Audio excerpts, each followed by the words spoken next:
Drone मળી ગયો है खसपस चालू है વગડા મોતી બરા કોકે ઉડાડલ છે ડ્રોન પણ એ વગડામાં આવી ગયો है હવે આપણે થોડીક વાર પહેલાની બેટરી નાખી ત્યારે પેલો પોં પોં કરતો હતો હવે બેટરી ઉતરી ગઈ है સામા સેટેથી મળ્યો है માથે ગરમીને અંદર ચાયનો નશો ભારી પણ 2025 આટલી ભારી ભરકમ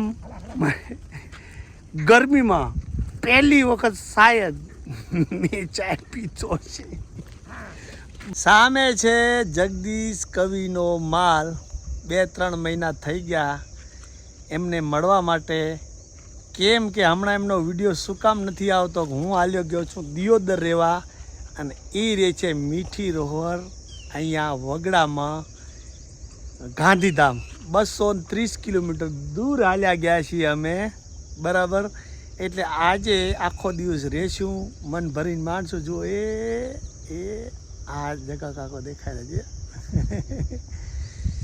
ચાય પાણી પીશું મોજ મસ્તી કરશું દિલની વાતો કરશું અને ગરમી એટલી બધી છે કે વરસાદ પણ આવી શકે જો ચારે બાજુ આડંગ છે એટલે વરસાદ જેવો માહોલ છે બરાબર તો હવે કાકાને મળી કેમ છે એનો માલસાલ કેમ છે એની તબિયત અને કેવો છે આજુબાજુ વરસારો બધા આપણે હોજ લેશું જગદીશ કાકા કને જગદીશ કાકા એટલે તમને ખબર છે ને અમારા જગદીશ કવિ એટલે કચ્છના હંસ કહી તો કહેવાય અભણ છે પણ કેટલી એમના રુદિયામાં વાતો છે તો આપણે મળવાની કોશિશ કરશું એ હાર્યા જગદીશ કાકા હે કાકા રોજ અમારે કંઈક આ જગો કાકો ક્યાં ખોવાઈ જાય મેં કીધું હવે અમે જાતા રહ્યા છીએ શેટા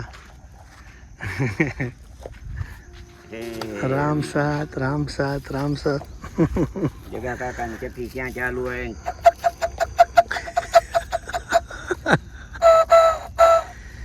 હું કહેતા માલ ભડકે કેળાનું શું કહેતા તમે કહો આ કેળો પાકિસ્તાનમાં દીકરી દીધેલી હતી બરાબર પાકિસ્તાન હા હું હુખડી એટલે આનું અથાણું હલાવી દીધું ઓહો હા તો પછી આ બધા ભેગા થયા કે આ કઈ હુખડી હા તો પછી છોકરીએ વાત કીધી કે અમારા કે ડુંગર માથે કેળો થાય છે આ પાછો કયા ડુંગર નો આવો છોકરીએ અથાણું મૂંગીને કહી દીધું ઓહો સુગંધી લઈને કહી દીધું કે કયા ડુંગર નો છે અચ્છા તો ધરતી ની એટલી વાકુ ઈ દીકરી હા અચ્છા તો પછી એ દીકરીએ દુઓ દીધો છે હા કે નરજે મથે તે નર ચડ્યો નરજે માથે કે નર બેઠો હે કે ડુંગર ની ટોચ માથે એટલે બરાબર ને નરજે માથે છે નર બેઠો હા નર ઊભો હા નરજે માથે છે નર બેઠો ઊભો હા અને પાતાળ પાણી પીએ અચ્છા સિંધ મે હલાઈ છે સુખડી મોય શેણઈ જી સંભાર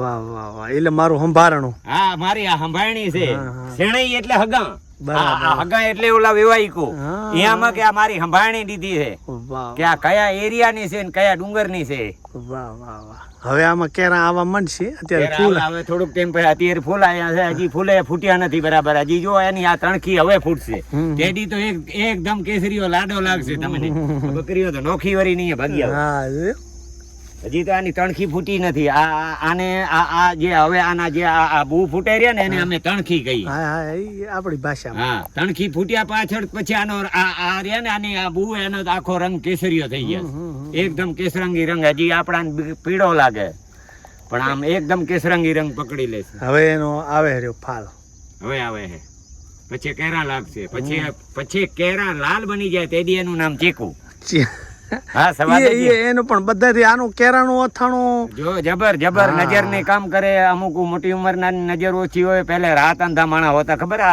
રાત અંધા આવતી માણસ હા રાત અંધાઈ વાળા ઈ માણસો ને બહુ કામ દેતો પછી જેને ખીરું દૂધ કહેવાય ખીરા દૂધ ની દવા જેટલી ઓલી બરે બનાવે હરલ બનાવીને પાતા એમાં જો બકરીનું જો ખીરું હોય કે ગાયનું હોય તો એમાં તરત જ નજર આવે. અચ્છા હા, ઈ આને હું એને ભેગું ખાવાનું કાચા ભેગું? ના ના, આ ભેરું ખાવાનું નહીં, આનું અથાણું ખાઈને પછી માથે પીવાનું. બરાબર, એનું અથાણું ખાઈને. હા આનો ખીરું એટલે તાજું ખાવાનું, બાજરાનો આખો રોટલો ન ખાવાનો, અડધો જ ખાવાનો હોય. સવારે નાસ્તો કરીને પછી માથે દૂધ પીવાનું, પાણી ન પીવાનું. દોવાને બરોબર. હા, એટલું આમાં શક્તિ છે.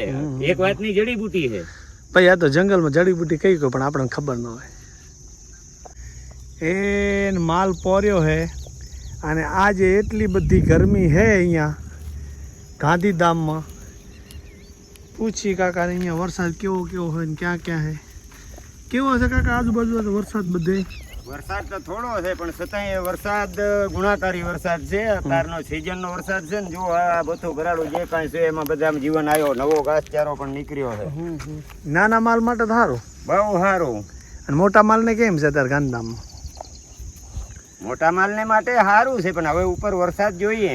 હા, એ તો પછી અમુક કહેતા હોય ને કે કયું ઓલા એક ગીતમાં છે ને કે મેરે દેશ કી ધરતી,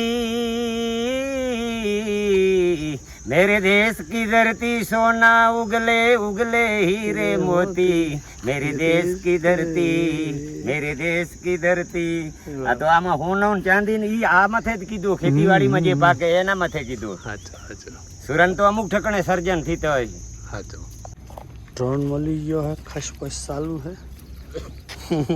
વગડામાંથી. બરાબર, કોકે ઉડાડેલ છે ડ્રોન પણ એ વગડામાં આવી ગયો હે.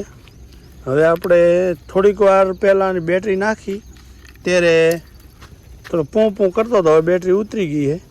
સામા સેટેથી મળ્યો હે.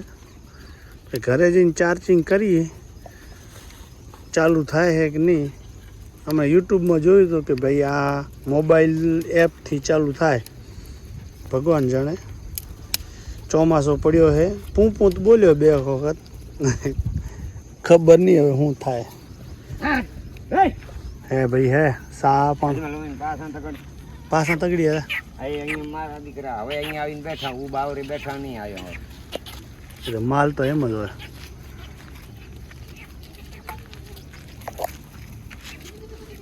ચાય મૂક્યો હે અને તમે જુઓ છો કે અહીંયા એટલી બધી ગરમી. આ બાજુના ઘેટા બધાએ જુઓ છો બધાએ ટોળે વળી ગયા અને હવે પીવી છે ચાય. માથે ગરમી ને અંદર ચાયનો નશો ભારી.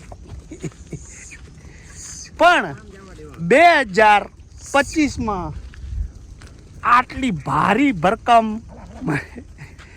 ગરમીમાં પહેલી વખત શાયદ મેં ચાય પીતો છે. બરાબર, તો હવે ચાય તૈયાર થયો, ફાટો ઉપર હવે મૂકવાની તૈયારી છે. અને આટલી ગરમી લગભગ 1.5-2 વર્ષ પછી હું સહન કરી રહ્યો. ચાયનો નશો કેટલો ભારી પડે છે હવે ખબર પડે. એ કાંટો લઈ લે ઝારવીક દઈ. આ તો ગરમીનો તો આજ સા ઘણો બરાબર મોઘો પડી. બહુ ગરમી છે. ગારડા તો એક ટાટા તો અહીંયા ગારડા ટાટા ને બધું મિક્સ છે.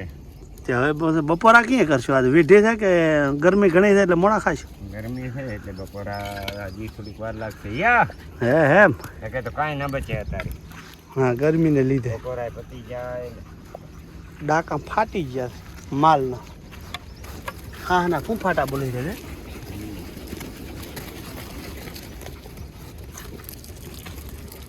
હા,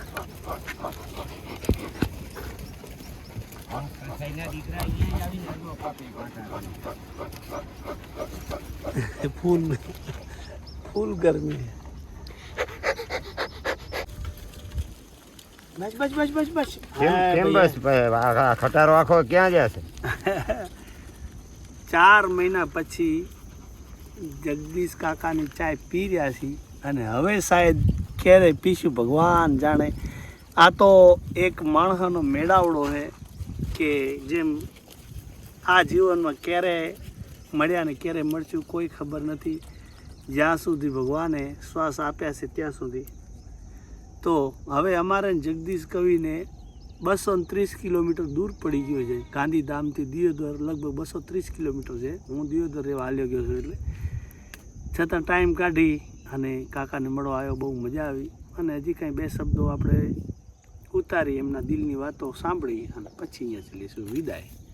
લગભગ હવે શાયદ ક્યારે વિડીયો જગદીશ કવિનો મારો આવશે કાંઈ ખબર નથી.